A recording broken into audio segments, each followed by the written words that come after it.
বের হয়ে খুব আনন্দ লাগতেছে। ছেলে মেয়ে বউ বাচ্চা পাইছি, খুব আনন্দ লাগতেছে। এর জন্য কাকে দায়ী করতেছেন? এই জন্য দায়ী সমস্ত দায়ী সরকার, শেখ হাসিনা সরকার।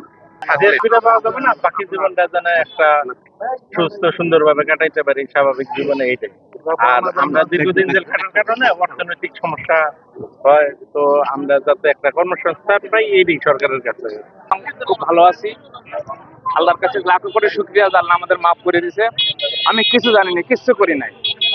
আমি আমার জজ কোর্ট খালাস দেওয়ার পরে হাইকোর্ট খালাস দিয়েছে, সুপ্রিম কোর্ট খালাস দিয়েছে, সমস্ত কোর্ট খালাস পরে 17 বছর পরে আল্লাহ আমার মুক্তি করছে। গাজীপুরের কাশিমপুর কারাগার থেকে এখন পর্যন্ত 6 জন বিডিআর সদস্য তারা জামিন নিয়ে বেরিয়ে গেছেন।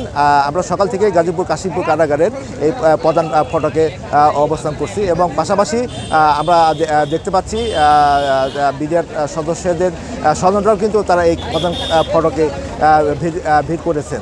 কাশিমপুর কারাগার সূত্রে আমরা যেটা জানতে পেরেছি, কাশিমপুর কারাগারে 3টি কারাগারে 136 জন বিডিআর সদস্য তারা রয়েছেন এবং তারা জামিন পেয়ে তারা আজকেই কিন্তু তারা কিছুক্ষণের মধ্যে তারা কিন্তু বের হয়ে যাবেন এবং ইতিমধ্যেই কিন্তু বেশ কয়েকজন তারা কিন্তু জামিন নিয়ে কারাগার মেন ফটক দিয়ে তারা কিন্তু বের হয়ে গেছেন। আর এখানে যারা স্বজনরা অপেক্ষা করছেন তারা কিন্তু যারা বেরিয়ে যাচ্ছেন তারা কিন্তু তাদেরকে দিয়ে কান্নায় তারা কিন্তু আবেগ প্রবল হয়ে যাচ্ছেন এবং যারা বেরিয়ে গেছেন তারা যেটা আমাদের বলেছেন, তারা যে 17 বছর বিনা অপরাধ না করেও যে তারা জেল খেটেছেন, তারা কিন্তু বিচার চান। তারপরেও তারা বের হতে পেরে তারাও কিন্তু খুশি।